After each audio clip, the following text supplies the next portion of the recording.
Nous avons le plaisir aujourd'hui d'accueillir Madame Audrey Dewert, sage-femme, pour une présentation des apports de l'échographie pour les sages-femmes.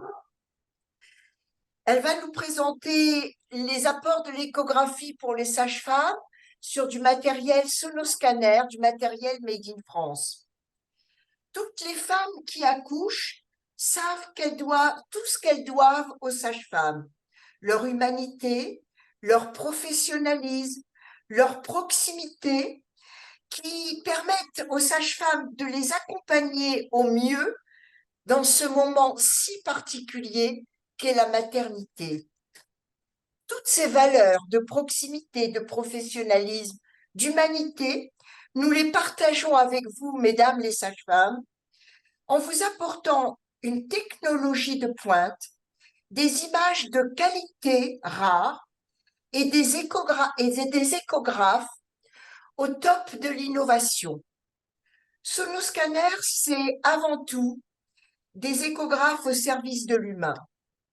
Notre gamme dédiée aux sages-femmes, le Ondina, le T-Light qui vous seront présentés et qui vont vous apporter non seulement des images d'échographie, mais un partenariat de tous les instants qui apporte un plus dans votre quotidien médical.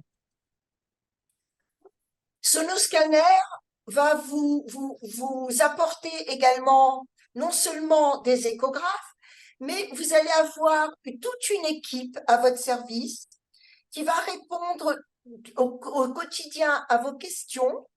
Vous avez également toute une équipe en la personne de Étienne Richard. Vous avez l'équipe avec moi-même, Martine Berdichevski, vous me connaissez. Vous avez Aurélien Dos, qui est notre ingénieur, notre directeur Étienne Richard. Et nous allons remercier en régie aujourd'hui Marie Créton et Jeanne, qui, on ne les voit pas, mais grâce à elles, on peut avoir cette présentation en ligne. Je laisse la parole à Audrey Dewert, notre présentatrice, qui va vous présenter les apports de l'échographie pour les sages-femmes. À vous, à vous. Alors, je partage mon écran et on y va. C'est ça. Est-ce que c'est bon pour vous? Oui. Vous l'avez? Ok. Donc déjà, bonjour à toutes et à tous. Je m'appelle Audrey Dewert. Je suis sage-femme près de Narbonne, en Occitanie. Donc vous l'entendez peut-être à mon accent. J'essaie de faire un effort, pas qu'il soit trop fort, parce que sinon, parfois on ne comprend pas ce que je raconte. Donc je vais essayer de parler tranquillement. Donc moi, je suis installée en libéral depuis 10 ans. Avant ça, je travaillais en maternité, hein, tout simplement, en salle d'accouchement et ensuite de couche. Donc, mon activité principale ici en cabinet, c'est l'obstétrique, donc du suivi de grossesse, des cours de préparation à l'accouchement, les surveillances de grossesse pathologique. Je fais aussi beaucoup de suivi gynécologique, donc la contraception, les dépistages. Je fais également le suivi postnatal et la rééducation. Donc, pour que vous compreniez un peu ma démarche et pourquoi j'ai fait évoluer ma pratique vers l'échographie, euh, je vais vous raconter un petit peu ce qui se passe dans mon secteur. Donc, jusqu'à récemment, mes consultations, elles étaient basées, ben, comme toutes les sages-femmes, sur un interrogatoire minutieux, une anamnèse, un examen clinique vraiment précis. Et si je pensais qu'un examen complémentaire en échographie était nécessaire, je le prescrivais ou je demandais à des gynécologues avec qui je travaille de me faire ces échographies complémentaires. Sauf que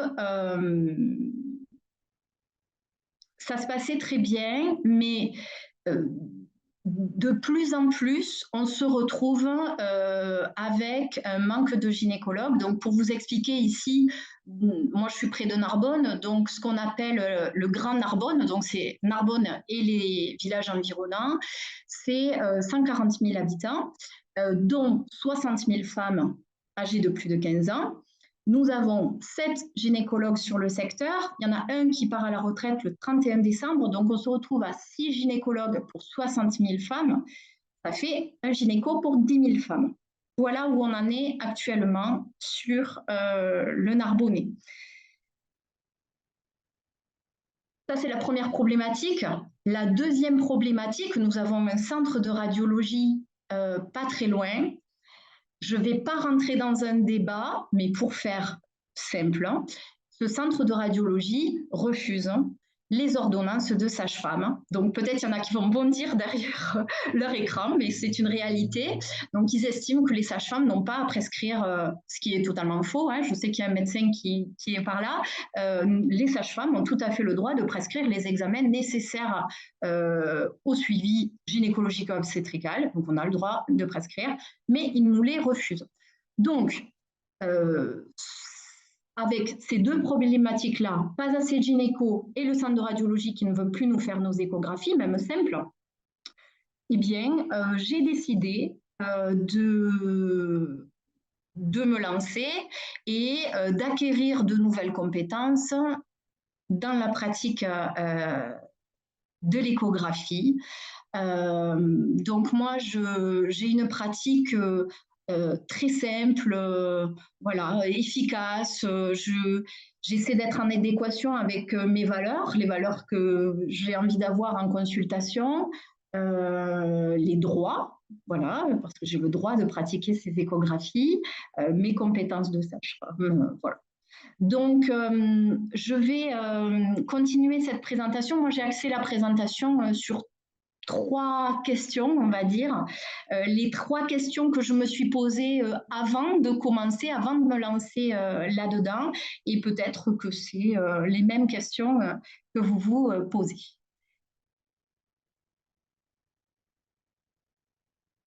Alors, la première question, ai-je le droit de pratiquer des échographies obstétricales et gynécologiques avec mon diplôme d'état de sage-femme? Donc, c'est ce que j'ai pas de DIU, j'ai pas de, voilà, j'ai un diplôme d'état de sage-femme. Quelles sont les échographies que j'ai le droit de pratiquer avec mon diplôme d'état de sage-femme? Et quel est l'intérêt justement de pratiquer ces échographies lors des consultations en cabinet? Donc, la première question, ai-je le droit de pratiquer des échographies avec mon diplôme d'état de sage-femme? Ben, ça, il y a un texte, en fait, qui est paru en 2012, donc c'est pas d'hier quand même. Donc, il est tout simple. Pour l'exercice des compétences qui lui sont dévolues, la sage-femme est autorisée à pratiquer l'ensemble des actes cliniques et techniques pour les femmes à l'occasion de leur suivi gynécologique et les femmes pendant la grossesse. C'est très clair, en fait, on peut faire ce qu'on veut. Ils ont même détaillé en dessous, la sage-femme est notamment autorisée à pratiquer l'échographie gynéco-obstétricale. Ils l'ont bien détaillé pour pas qu'il y ait d'ambiguïté. Donc, depuis 2012, nous sommes habilités, avec notre diplôme d'état de sage-femme, à pratiquer les échographies gynéco-obstétricales. C'est pour cela, en tout cas moi pour ma part, que j'ai fait des stages en échographie pendant que j'étais étudiante. Quelles sont les échographies que j'ai le droit de pratiquer? Ça, c'est un autre texte qui a fixé ces règles-là. Donc, c'est un arrêté de 2018. Alors, je ne vous ai pas mis la totalité de l'arrêté parce qu'il est énorme. Il donne vraiment un cadre légal à la pratique de l'échographie gynéco et obstétrique. Je ne vais pas dire qu'avant, tout le monde faisait n'importe quoi, c'est pas ça, mais il n'y avait pas vraiment de cadre. Là, cet arrêté-là, je ne l'ai pas développé, mais il parle de qui a le droit de faire quoi, avec quel diplôme, avec quelle assurance, avec quel appareil, les comptes rendus, quelle image il doit y avoir dessus. Voilà, tout a été bien cadré par cet arrêté de 2018. Et donc là, j'ai plutôt noté, ce qui me paraissait intéressant, c'est les 3 types d'échographies qui ont été décrites dans cet arrêté. Donc, en petit 1, vous avez les échographies de dépistage, premier, deuxième, troisième trimestre. Donc, c'est pour évaluer le risque d'un embryon ou d'un fœtus de présenter des malformations, des pathologies. En petit 2, vous avez l'échographie dite diagnostique. Donc, c'est à l'écho de dépistage, j'ai trouvé quelque chose. On envoie la patiente en CPDPN. Elle est vue par un médecin référent qui va poser le diagnostic, voilà, évaluer les risques, etc. Et petit 3, c'est l'échographie qui nous intéresse le plus, c'est l'échographie focalisée. L'échographie focalisée, c'est une échographie qui s'intéresse à une partie de l'anatomie du fœtus, des biométries précises. Voilà, on s'occupe d'une seule partie. Donc, pour exercer les échographies de dépistage, il faut, en tout cas pour les sages-femmes, un DIU d'échographie en gynécologie obstétrique. Pour les échographies diagnostiques, les sages-femmes ne sont pas habilitées à faire ces échographies diagnostiques, ce sont les médecins. Par contre, sur prescription médicale, une sage-femme avec un DIU peut assurer la surveillance d'une pathologie déjà diagnostiquée. Et donc, notre fameuse échographie focalisée qui peut être faite par toutes les sages-femmes qui possèdent un diplôme d'état de sage-femme et une formation dans le domaine afin de sécuriser sa pratique. On fait ce qu'on veut, donc une formation dans le domaine, ben, il y en a plein, hein, avec le DPC, avec les aides que nous avons, ou même sans aide, on peut aller se former. Donc pour ma part, c'est ce que j'ai fait. Certes, j'avais pratiqué, comme je vous le disais, pendant mes études, mais ça remonte, donc moi je ne me sentais pas du tout de pratiquer sans rien, donc je suis retournée me former. J'en ai fait 2 et voilà, et ça me suffit en tout cas pour l'instant amplement sur la pratique que j'ai dans mon secteur. Donc en fait, la question qu'il faut se poser, c'est est-ce que l'échographie que vous souhaitez faire est focalisée ou non? Et vous allez voir que c'est très très simple. Hein. La mesure de la longueur du col de l'utérus, ben, je m'intéresse qu'au col de l'utérus. Donc c'est une échographie focalisée, vous avez le droit de le faire avec votre diplôme de sage-femme.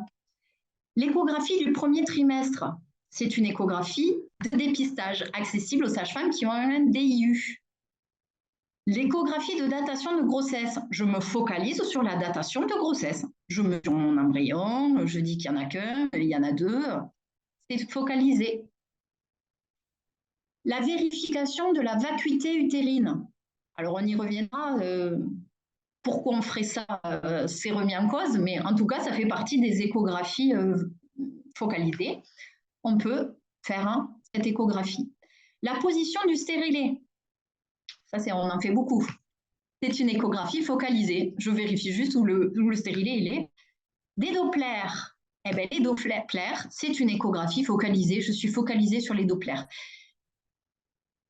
Il faut une formation correcte quand on pratique des échographies. Donc en fait, moi je vous fais la liste de tout ce qui peut être fait. Je vous assure que je ne fais pas la totalité des échographies focalisées possibles.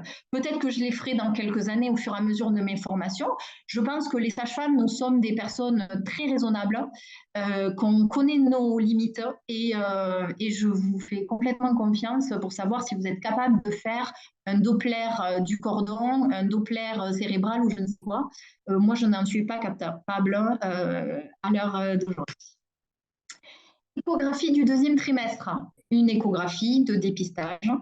Le comptage folliculaire, alors dans le cadre de l'aide médicale à la procréation, certaines sages-femmes peuvent faire voilà, le comptage folliculaire, j'ai perdu le mot, mais voilà. Par contre, sur prescription médicale, hein, c'est un médecin qui suit l'aide médicale à la procréation qui va dire faites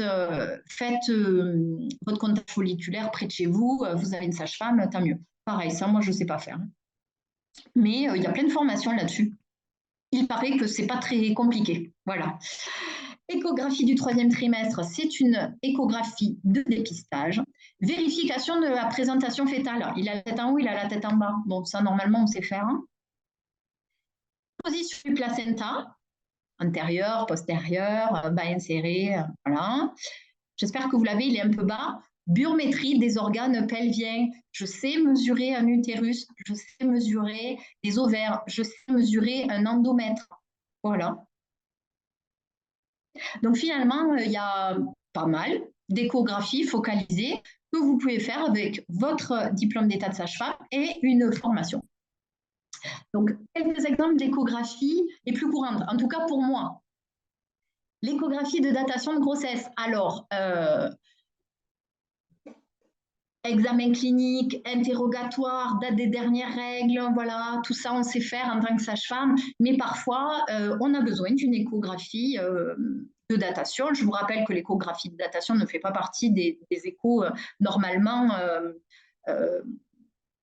préconisés. Toutefois, on en fait quand même pas mal parce qu'il y a toujours des règles, on ne sait plus quand, des cycles irréguliers. On a les IVG aussi, hein, qu'on fait de plus en plus en cabinet. Donc voilà, ça c'est des petites images que j'ai fait moi. Hein, vous me... Voilà, moi je trouve que la qualité est quand même pas mal. Donc on peut mesurer par la longueur crânio-caudale, hein, vous le savez bien, et puis sinon par la mesure du sac gestationnel si on ne voit pas d'embryon à l'intérieur. Donc voilà, ça c'est assez simple à faire. Ces images-là ont été faites par voie endovaginale. Donc moi j'ai deux sondes, une sonde euh, euh, abdominale et une sonde endovaginale. Voilà, j'ai pris les deux parce que il y a beaucoup de choses qu'on fait par l'endovaginal, notamment les débuts de grossesse, on y voit mieux quand même, enfin moi je trouve, hein, on y voit mieux par voie vaginale. Les échographies de vacuité utérine, alors j'en fais quelques-unes. C'est très particulier parce que normalement dans l'IVG, il n'y a pas d'échographie de vacuité utérine de prévu. Hein. Toutefois, suivant que vous travaillez, il y a des centres d'IVG où ils le demandent. Donc moi, ça m'est déjà arrivé d'avoir des patientes qui ont pris rendez-vous, qui savaient que je faisais des échos et qui arrivent avec une ordonnance en fait, hein, une ordonnance pour la vacuité utérine. Donc ben, je fais la vacuité utérine, j'ai une ordonnance, hein, moi je fais ce qu'on me demande de faire et puis voilà. Donc voilà, c'est un endomètre de moins de 15 mm sans signal Doppler, donc très simple à faire aussi. La position de stérilet, alors celui-là, on en fait beaucoup, beaucoup, beaucoup. On est toujours dans la clinique. La fille, elle a pas mal au ventre. On voit ses fils, tout va bien. Comme je faisais avant, je ne demandais pas d'échographie de la position du stérilet si je n'avais aucun doute. Par contre, quand j'ai un doute, et ça m'arrivait, le centre de radiologie dont je vous parlais, tous les stérilets posés par des sages-femmes étaient trop bas. Voilà. Donc, moi, j'ai arrêté de leur envoyer, puis de toute façon, ils ne veulent plus, donc les vérifications de stérilés, mais tu as une femme qui a mal au ventre, tu ne vois plus les fils, tu ne sais plus où il est le stérilet, est-ce qu'il est toujours là, est-ce qu'il n'est pas là? Eh bien, vous prenez l'échographe et vous vérifiez la position de votre stérilet. Je vous rappelle qu'un stérilet en place, c'est un stérilet dans la cavité utérine, point. Il n'y a pas de distance de je ne sais pas quoi. Ça, c'est le centre de radiologie de Narbonne aussi. Donc, en fait, il est dans la cavité utérine. Sur votre gauche, vous avez le petit stérilet qui brille à l'intérieur de la cavité utérine. On voit qu'il est bien positionné. En dessous, je vous ai mis les ovaires parce que moi, souvent, je fais une petite photo des ovaires quand même. On le verra après, mais une position de stérilet à l'écho, c'est un certain prix quand même. Donc, moi, je me dis, pour ce prix-là, on essaie de faire un truc, quoi, un peu bien. Donc, voilà pourquoi je vous ai mis les ovaires. Je vous ai mis une petite vidéo parce que l'échographie, ça reste quand même un examen dynamique. C'est-à-dire que faire des images, des fois, c'est pas facile parce que c'est quelque chose qu'on regarde en 3D, on tourne autour. Donc, en fait, voilà, là, on voit cet échographe, ce stérilet là qui brillait. Stérilet au cuivre. Voilà, il est bien dans la cavité utérine également. La longueur du col de l'utérus, alors ça aussi, dès que j'avais un doute sur une patiente qui contractait un petit peu, parce que si elle contracte toutes les 3 minutes, vous savez bien que de toute façon, on les envoie à la maternité, on ne va pas gérer ça ici. Mais c'est la patiente qui te dit qu'elle a 10 contractions, 20 contractions par jour, mais elle ne sait pas trop, puis elle a un peu, ça lui pèse. Bon, ben, Avant, j'étais obligée de l'envoyer à l'hosto. À l'hosto, il n'y avait jamais de gynéco dispo pour faire une écho de col. La dame, elle repartait sans avoir vu personne. Enfin, c'était l'enfer. Donc, du coup, maintenant, je fais mes échos de col et ça rassure tout le monde. Donc là, je vous ai mis l'écho de col d'une patiente. Alors, elle avait un col un peu tordu. Donc, j'ai dû le faire en 2 fois. Mais c'est tout à fait OK hein, de le faire comme ça. Donc voilà. Alors, il y a marqué 8 semaines. Elle n'était pas du tout à 8 semaines, hein, cette dame. Sinon, j'aurais fait déco de col. Mais je n'avais pas dû rentrer la date de début de grossesse, je pense, hein, ça, sur l'échographe. Quel est l'intérêt de l'échographie au sein des consultations de sage-femme? Alors, je vais vous dire ce que moi j'en pense. Donc, je vous le redis, enfin, moi je le vois comme ça, les sages-femmes, nous sommes des cliniciennes. Nous, on sent les femmes, on les examine, je fais confiance à ma clinique habituellement et voilà. Donc, par contre, comme je le disais, ben, des fois, la clinique, elle est au bout et on est obligé d'avoir cet examen complémentaire. Donc, c'est complémentaire de la clinique. Hein. Ça nous donne une autonomie, surtout suivant les secteurs. Ben voilà, tu as besoin de personne. Tu fais ton écho de col, tu fais ton écho de datation, tu vérifies ton stérilet. C'est quand même vraiment un confort, moi je trouve, pour ma pratique. On rassure la sage-femme, on rassure la patiente. Ben oui, moi, des fois, je laissais partir des patientes en me disant est-ce que tu es sûre? En fait, est-ce que tu es sûre qu'elle n'a pas trop de contractions? Certes, j'ai fait un monito, j'en ai pas, mais elle te dit qu'elle en a. Et puis, au toucher vaginal, je ne sais pas trop. Est-ce que ce col. C'est pas le toucher vaginal, normalement, c'est pas l'examen de base. Normalement, c'est l'écho de col pour les menaces d'accouchement prématuré. Donc, moi, des fois, je laissais partir des patientes, j'étais pas sûre à 100%, et puis je me disais, tu vas pas l'inquiéter, tu vas pas l'envoyer à l'autre bout du département pour faire une écho, pour une position de stérilet, quoi. Donc, voilà, moi, ça me rassure, ça rassure la patiente, on regarde ensemble l'image, elle est contente, elle voit son stérilet dans son utérus, et tout va bien. Les IVG, dans notre secteur en tout cas, on a des difficultés d'accès à l'IVG. Donc, de plus en plus de sages-femmes se forment sur ces IVG et c'est un réel confort de pouvoir tout faire ici, dans notre petit cocon. On fait l'écho de datation, on fait l'entretien, on donne les cachets, voilà, on répond aux questions. Voilà, donc au moins, elle ne bouge pas et on fait tout sur place. Alors qu'avant, on a envoyé faire une écho de datation où elle était reçue par des gens pas du tout dans l'empathie. Enfin voilà, c'était terrible. Donc au moins, on s'en occupe hein, et elles sont très bien. Répondre à un besoin particulier de son secteur, ben oui, comme je vous le disais, décomptage folliculaire, le centre d'aide médicale à la procréation, il est à Montpellier. La fille, elle ne va pas aller à Montpellier toutes les 48 heures vérifier ses ovocytes, donc du coup, ses follicules. Donc du coup, ben, alors moi, je ne pratique pas ça, mais je pense que ça serait une très bonne idée, je pense. J'ai déjà beaucoup de choses à faire. Puis j'évolue petit à petit. Hein. Plus ça va, on va dire, plus je pratique l'échographie et je fais des choses de plus en plus poussées, on va dire. Mais ça, malgré qu'on me dise que c'est très simple, je ne me suis pas lancée. Les vacuités utérines, voilà, comme on disait tout à l'heure. La gestion des urgences, ça aussi, je vous en ai déjà parlé. Être sûr que la femme, elle ne fait pas une menace d'accouchement prématuré, être sûr que la femme, elle ne fait pas une GU. Combien de fois, voilà, quand je dis réassurer la sage-femme et la patiente, la femme, elle a super mal au ventre, elle est enceinte. Et là, tu te dis, ben, j'espère qu'il est bien dans l'utérus, ce truc quand même. Parce que son écho de datation, elle est dans 15 jours. Voilà. Des fois, j'étais pas rassurée. Alors que là, je fais mon coup d'écho, il est dans l'utérus, tout va bien, madame, c'est des douleurs ligamentaires que vous avez, et ça va aller. Et ça m'est déjà arrivé de ne rien trouver dans l'utérus. Et là, quand tu appelles l'hosto et que tu dis, écoute-moi, j'ai des bêta-HCG hyper hauts et en plus, j'ai rien dans l'utérus, je peux vous assurer que dans les 2 heures, elle est reçue, la patiente. Alors que tu aurais dit, je suspecte une GU. Ah oui, il n'y a pas d'écho, non, bah, écoute, elle sera vue plus tard. Voilà. Alors que maintenant, j'ai mes images hein, et je peux envoyer. gestion des urgences, les kystes énormes. J'ai déjà eu, hein, la femme, elle a super mal au ventre et tout. Tu poses ton écho et tu as un kyste, je fais ça avec les doigts, mais de presque 10 centimètres. Bon, ben, c'est une urgence. Elle est prise en charge à l'hosto. J'aurais dit, je suspecte un kyste énorme. On m'aurait dit, va te faire voir. Donc, peut-être qu'ils ne sont pas très sympas, hein, nos gynécos et tout.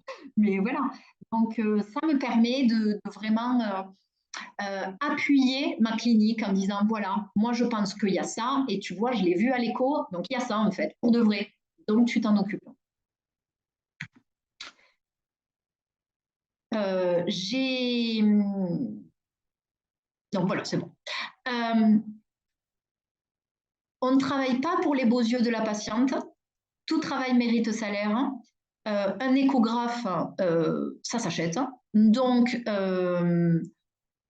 les échographies, ça se cote, en fait. Dans les échographies obstétricales, l'échographie non morphologique de la grossesse avant 11 semaines, c'est l'écho de datation, en fait. Hein. Donc, 35,65 €. La mesure du longueur du col, 33,44 €. Voilà. La patiente, elle pense avoir des contractions. T'arrives, écho de col, 3 minutes, 33,44 €. En gynéco, une échographie pelvienne, qu'elle soit par le vagin ou par l'abdomen, c'est 52,45 €. J'ai un doute sur la position de mon stérilet. Je prends mon échographe, je fais une échographie, 52,45 €. C'est pas gratuit, vérifier un stérilet. Si j'allume mon Doppler, alors pourquoi on allume le Doppler lorsqu'on fait une échographie? Ben, par exemple, pour vérifier une vacuité utérine, par exemple, pour explorer un kyste. Alors là, on est sur des échographies un peu plus avancées, mais vous avez tout à fait le droit de les faire. Moi, je les pratique, hein, celles-ci, dans le suivi gynécologique. Eh ben, c'est 69,93 € parce que tu as appuyé sur le petit bouton Doppler. Pourquoi? Je ne sais pas. Pourquoi il y a autant de différence entre sans Doppler et avec Doppler. Le monitorage de l'ovulation, 37,80 €. Comme je vous ai dit, moi, ça, je ne pratique pas. Les échographies de datation pré-IVG et les vacuités utérines, 35,65 € et 42,25 €. Ça, c'est pris dans le forfait, c'est 100%. Mais voilà, c'est le prix. Pour pouvoir coter des actes d'échographie, il y a quand même un cadre, comme je vous disais, suivant l'arrêté de 2018. Il faut une indication ou une ordonnance. Ça, c'est absolument essentiel. Dans le suivi de grossesse ou dans le suivi gynécologique, il n'est pas prévu d'échographie. Dans le suivi gynéco, il n'y a pas d'échographie. Donc, si vous faites une échographie et que vous la faites payer 52,45 €, si la Sécu, elle vous demande, il faut que vous sachiez dire pourquoi vous avez fait cet écho et pourquoi vous l'avez facturé. Donc, c'est l'indication. Ça, c'est très, très important. Donc, j'ai fait une écho de datation car la patiente a une date des dernières règles incertaine. J'ai fait une recherche une position de stérilet parce que je n'avais plus les fils dans le col. Voilà, il faut une indication. Une ordonnance aussi. On peut être exécutrice. C'est-à-dire qu'on peut avoir cette casquette je fais l'examen, je fais l'examen clinique, je pose une indication d'échographie, je réalise moi-même cette échographie. Ça, c'est le premier truc. Et sinon, je peux exécuter une ordonnance de quelqu'un d'autre, le comptage folliculaire. Un médecin généraliste qui ne fait pas les échographies et qui va vous dire voilà, moi, c'est ma patiente, je la suis, j'y ai prescrit les bêta-HCG, j'ai peur qu'elle ait une GEU parce qu'en fait, elle a super mal. Je t'ai fait une ordonnance pour que tu fasses une datation de grossesse et de vérifier qu'il est bien dans l'utérus. J'ai mon ordonnance. Si la Sécu me demande, ben, qu'elle aille voir pourquoi le médecin il a demandé que je fasse une écho de datation. Donc voilà, l'indication ou ordonnance, ça c'est important. Établir un compte rendu qui sera enregistré dans le dossier patient. Donc, c'est pas une photo et puis rien. Voilà, il faut avoir un compte rendu clair. Je vous ai mis un exemple après. Et puis bien enregistré dans le dossier, que si on vous demande, vous puissiez le fournir. Et l'iconographie, donc il faut des images. aussi, hein, pour prouver ce que vous avez fait. Des images qui vous semblent pertinentes. On n'est pas dans les échographies de dépistage avec des iconographies bien précises. Là, c'est plus vous qui allez mettre ce que vous voulez, mais en tout cas, plus vous mettez des choses pertinentes, mieux c'est si on vous demande des comptes. Donc voilà pour le compte rendu. Donc moi, j'ai un Sonoscanner Orcheo Lite. Donc, lorsque je fais mes échographies, ça enregistre mes images, ça enregistre les mesures que je fais. Et puis, à la fin de l'échographie, je mets rapport. Et là, ça me sort le rapport sur mon échographe où je vais avoir les images et les mesures que j'ai fait qui sont déjà préenregistrées dans le rapport. Et j'ai comme une boîte à cocher, en fait, où je vais mettre l'utérus normal, anormal, voilà, oui, non, voilà. Et à la fin, ça me sort un rapport que je bascule par Wi-Fi, je crois que c'est, directement sur mon ordinateur sous format Word. Là, je peux le retravailler. Si je préfère le travailler sur mon échographe, je le fais. Moi, je préfère Word, donc je le transfère et après, je le retravaille. Et puis ensuite, vous l'imprimez, vous l'enregistrez dans votre dossier patient, vous faites ce que vous voulez.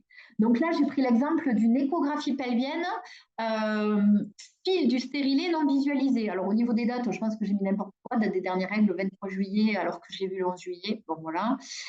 Voie d'abord utilisée abdominale et ou endocavitaire. Alors là, j'aurais dû cocher, c'est une boîte à cocher. Et je ne sais pas pourquoi j'ai coché les deux, mais en fait, c'était endocavitaire que je l'ai fait. Difficulté technique, toutes les mesures que j'ai réalisées de l'utérus, de l'endomètre et des ovaires. Comme je vous disais, moi, quand je vérifie les stérilés, je mets toujours une petite photo des ovaires. Voilà, je me dis... Donc ici, vous avez les résultats, donc avec ma fameuse boîte à cocher sur l'utérus, l'endomètre, son épaisseur, est-ce qu'il était homogène? Est-ce qu'il y avait quelque chose dedans? Est-ce qu'il y avait un petit bébé dedans? Eh ben non. Les ovaires, est-ce que tout allait bien? Et puis, en dessous, donc il y a les premières images. Donc à gauche, vous avez les biométries de l'utérus. À droite, vous avez la mesure de l'endomètre. Donc à gauche, on voit le stérilet en train de briller bien au milieu de la cavité utérine. Et puis ici, j'ai mis l'image des deux ovaires que j'ai fait. Donc, et une conclusion, échographie pelvienne normale, aspect habituel de l'utérus, absence d'épanchement, stérilet en place. Merci, 52,45 €. Voilà. Donc, si je peux conclure là-dessus, l'échographie, moi, ça m'a apporté déjà beaucoup plus de sérénité, je dirais. Je suis sereine alors qu'il y avait des moments où je ne l'étais pas. De par les difficultés d'accès aux examens échographiques dans mon secteur. Je privais certaines femmes d'examens échographiques alors que j'aurais dû les envoyer parce que c'était trop difficile. Donc, je me sens plus sereine. Moi, j'ai décidé d'avoir un échographe quand même de qualité parce que déjà, je m'en sers toute la journée parce que je me régale. Je ne code pas tout parce qu'il y a des fois où je n'ai pas envie de faire un compte rendu et tout ça, tu ne codes pas, si tu n'as pas fait de compte rendu. Mais voilà, mes patientes aussi, moi ça fait 10 ans que je suis installée, donc elles sont toutes contentes. Certaines pour le suivi de grossesse me disent je suis contente que vous fassiez les codes de datation la dernière fois, vous m'aviez envoyé chez l'autre, il n'était pas gentil. Voilà, donc moi ça m'apporte beaucoup, ça me change aussi. Je crois qu'au bout d'un moment, de faire toujours la même chose, de voir toujours... Voilà, ça fait évoluer les pratiques. On se positionne de plus en plus les sages-femmes dans un suivi médical où on a des compétences, on est fiers de les avoir, on les défend. Mais je trouve que ça fait partie de tout ça. Et puis d'avoir un échographe quand même avec une certaine qualité d'image, c'est quand même rassurant aussi parce que quand tu vois des images toutes floues là, tu te dis ouais, ok, pour être sûr que tes ovaires ça va bien, je suis pas sûre que on les voit beaucoup. Voilà, donc moi, ça me fait plaisir. Faut être bien calé dans sa tête quand même sur qu'est-ce qu'on fait, qu'est-ce qu'on a le droit, où ça s'arrête, hein, qu'est-ce que je me sens de faire. Donc, comme je vous le disais, moi, j'ai fait une première formation avec tout ce qui était écho de datation, position de stérilet, longueur de col, voilà la base. Et puis, j'ai fait une deuxième formation sur vraiment la gynéco, proprement parlé. Donc, tout l'étude de l'utérus avec toutes les pathologies qu'on peut dépister. Nous faisons du dépistage. Donc, à un moment donné, tu fais une écho, tu vois un fibrome. Voilà, ça se dit, ça se sait, il faut le noter. Donc, toutes les pathologies utérines, les pathologies de l'endomètre, les pathologies ovariennes. Ah oui, quand tu mets je vous dis, moi j'ai commencé, je faisais des positions de stérilet, puis je tombais sur des trucs au niveau des ovaires où tu sais pas quoi dire, hein, tu as un truc, tu sais pas ce que c'est. Donc j'ai préféré aller me former pour être capable de dire, madame, certes c'est gros, ça fait 4 cm, mais c'est un kyste fonctionnel, je vous revois dans 3 mois et il aura disparu. Et tu les revois dans 3 mois et il a disparu. Voilà. Ou madame, ça m'est arrivé aussi, j'aurais pas fait la formation, je vous dis pas dans quel état j'aurais été, c'était un endométrium. Une femme qui venait, personne ne l'avait jamais vu, faire l'écho. Et là, moi, je mets l'écho et je vois un truc comme ça dans son ovaire. Ça n'avait pas du tout l'aspect d'un kyste, hein, c'était plutôt je ne vais pas vous faire un cours, mais hétérogène, voilà, ça clignotait au Doppler, enfin voilà. Bon, ben, de suite dans ma tête, je me suis dit, Audrey, ça ressemble à ce que tu as appris. C'est un endométrium. Je l'ai envoyé à un gynéco qui m'a dit, oui, oui, c'est bien un endométrium. J'étais rassurée, j'ai rassuré la patiente aussi. Parce que franchement, moi, je n'aurais pas fait la formation, je me serais dit, elle a un cancer, c'est pas possible. Mais j'ai dit, franchement, je pense, c'est pas ma compétence, mais je pense que c'est un endométrium. Je vais vous adresser à un gynéco. Pareil, le gynéco, quand j'ai envoyé un texto en lui disant, je pense qu'elle a un endométrium, il a reçu dans la semaine pour confirmer, pour donner la bonne pilule et tout ça. Parce que du coup, elle avait pas. On est quand même l'endométrium, ça abîme les ovaires. Chez une femme de 20 ans, c'est pas cool. Donc, il a vite pris en charge. Enfin, voilà. Donc, moi, j'ai fait ça et je me sens de plus en plus sûre pour faire des échos. Puis c'est la pratique après. Hein. Plus on pratique, plus on sait faire, plus ça va vite. C'est vrai qu'au début, ben, on y passe du temps, et puis après, ça devient assez facile. Donc voilà pour tout ça. J'espère que j'ai pu vous rassurer sur la pratique de l'échographie, vous donner certaines informations qui vous manquaient pour prendre votre décision. Voilà, je vais redonner la parole à Martine, peut-être. Hein. Oui, Voilà. merci Madame Dewert, merci beaucoup. On a bien assimilé tout ce que vous nous avez dit. C'est très intéressant. Je vais demander à Marie, à la régie, s'il y a des questions. Oui, n'hésitez pas à poser vos questions par le petit Q&R qui est en bas de l'écran, s'il y en a. Oui. Ah voilà. Alors je regarde, il n'y a pas de questions ouvertes. Non, pour l'instant, il Non, y en il n'y a. a pas de questions, Madame Dewert. Vous avez été très très claire. On remercie toutes les sages-femmes et tous les médecins qui ont assisté. Vous n'hésitez pas à me contacter moi. Je vous rappelle mon numéro de portable 06 01 24 46 24. Je vous renseignerai en détail tant sur l'orchéolite que Madame Dewert a que sur d'autres échographes que vous pouvez découvrir. Vous avez également la possibilité de contacter Aurélien Dosque, notre ingénieur, pour tout ce qui est technique, connectivité, ou Étienne Richard pour tout ce qui est grande direction et innovation de Sonoscanner. Vous n'êtes pas sans savoir que Sonoscanner est très proche des sages-femmes en gynécologie. Nous avons débuté il y a 25 ans par la gynécologie. Nous avons des places prestigieuses, équipées des places prestigieuses, comme par exemple l'hôpital d'Antony, comme par exemple le CHU de Nantes avec 16 orchéolites, comme par exemple la maternité de Port-Royal avec qui nous travaillons, avec Madame Anselem, gynécologue à la maternité de Port-Royal.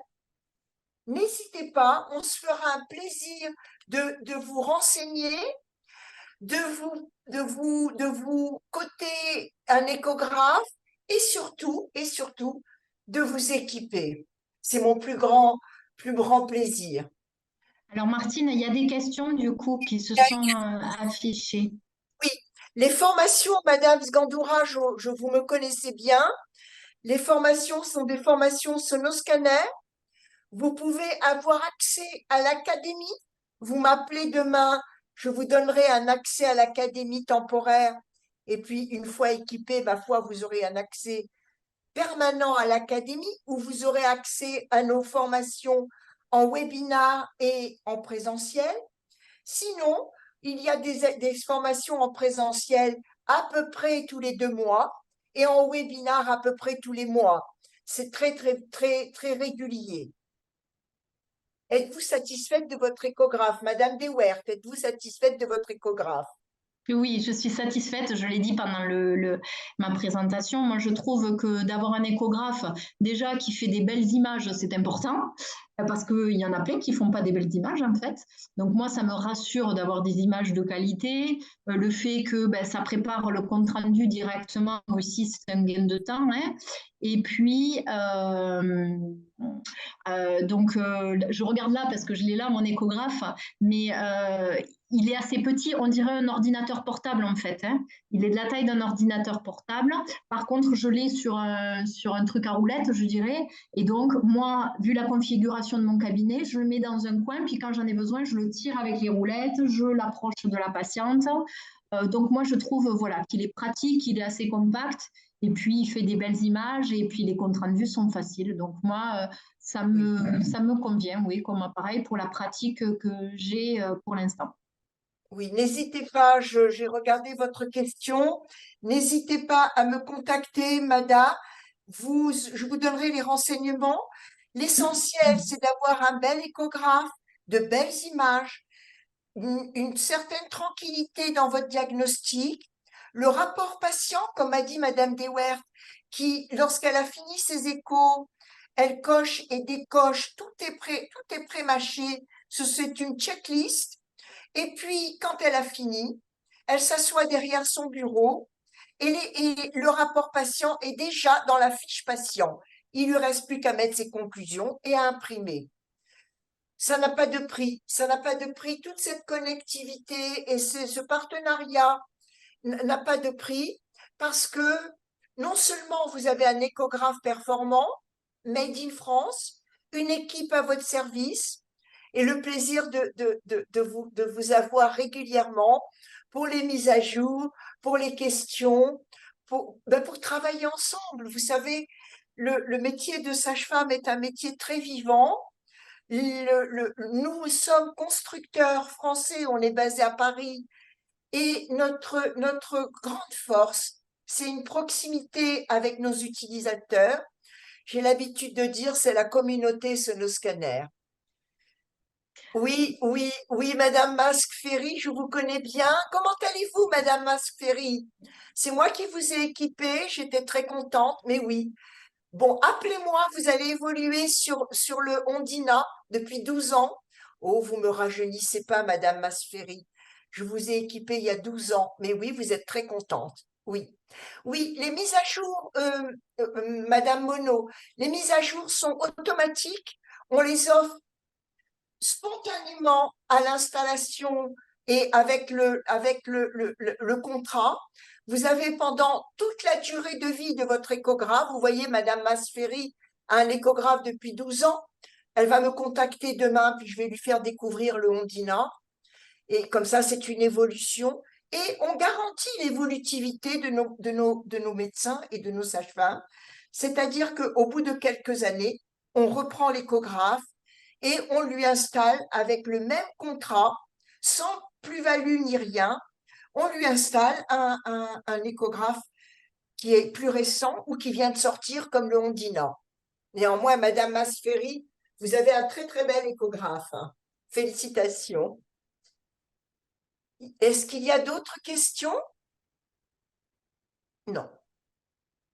N'hésitez pas à nous appeler. J'ai vu que Madame Rossi fait partie Madame Rossi fait partie des personnes en, en webinar. J'essaye de vous joindre, Madame Rossi.